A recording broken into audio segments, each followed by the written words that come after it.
Lupain deh tank, drone, atau misil. Jauh sebelum semua itu ada, manusia tuh udah punya senjata yang jujur aja gila banget. Hewan. Dan ini bukan ngomongin kuda kavaleri biasa ya. Ini soal makhluk hidup yang benar-benar diubah jadi mesin perang. Yuk kita bedah bareng-bareng senjata-senjata hidup paling ekstrim dalam sejarah. Oke, coba deh bayangin ya, posisi kalian sekarang tuh prajurit di zaman kuno. Pedang siap, tombak udah biasa, panah gampang dihindari. Tapi, gimana kalau yang nyerbu kalian itu bukan manusia? Sesuatu yang hidup, bernapas, dan sama sekali di luar nalar. Kira-kira apa yang bakal kalian lakuin? Ada yang tugasnya cuma satu, menghancurkan. Ada juga yang dikirim buat melacak dalam senyap. Dan yang paling licik, nyusup dari dalam. Oke, kita mulai dari yang paling gede dan paling ikonik dulu ya. Gajah perang.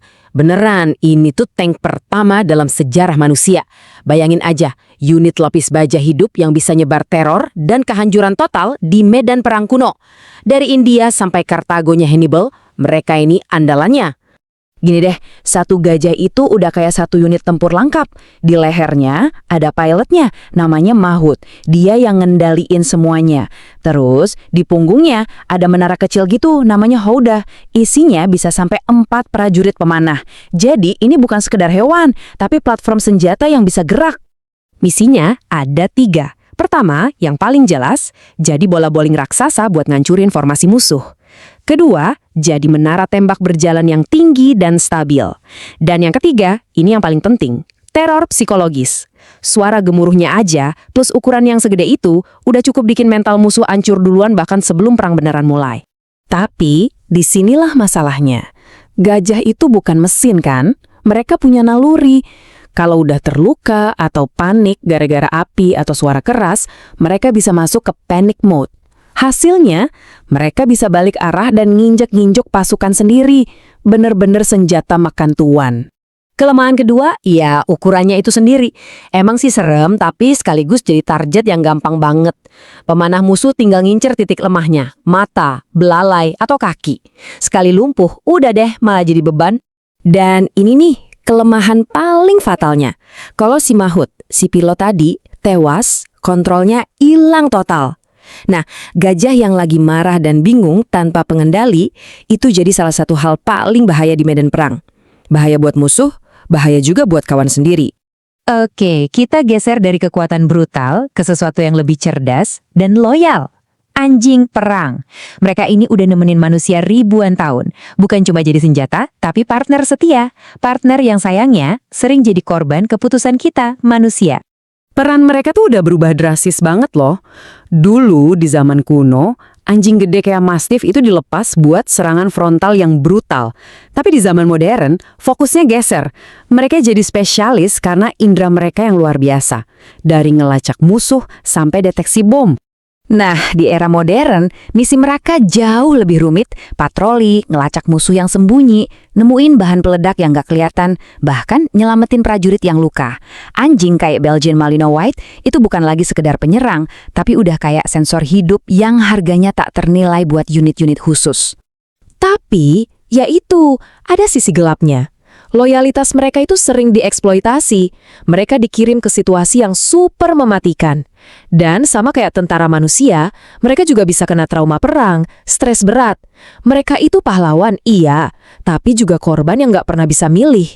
Nah, sekarang kita masuk ke bagian yang paling aneh dan jujur aja agak gila. Ternyata inovasi perang itu kadang nggak kenal batas logika, apalagi etika. Siap-siap ketemu sama agen-agen rahasia dari dunia hewan. Merpati militer.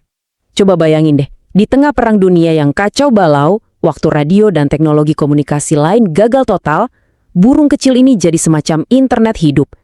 Mereka terbang lewatin hujan peluru cuma buat ngirim pesan yang bisa nyelamatin ratusan nyawa.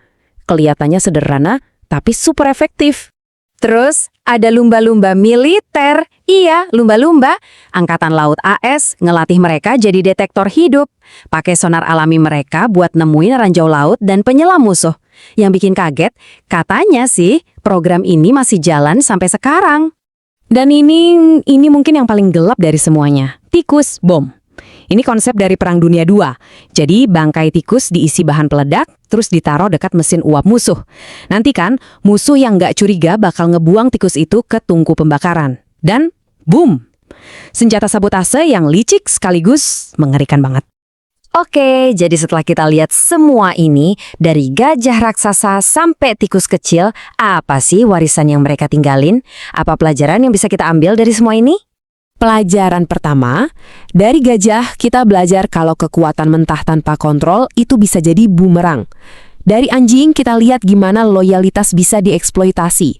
Dan dari yang lain-lain kita jadi sadar kalau keunggulan alami hewan itu kadang-kadang jauh lebih efektif daripada teknologi paling mahal sekalipun. Dan ini membawa kita ke pertanyaan terakhir. Sekarang kita punya tank yang ribuan kali lebih kuat dari gajah. Kita punya drone yang bisa ngeliat dari langit. Tapi, apa indera penciuman anjing yang bisa ngendus bom? Atau insting merpati buat selalu pulang, itu udah benar-benar bisa digantiin sama teknologi? Mungkin senjata paling canggih itu terkadang bukan mesin, tapi naluri. Sampai sini sudah paham? Jadi kalau teman-teman ada yang mau ditanyakan, silahkan komen dan bantu channel ini menjadi lebih besar dan maju.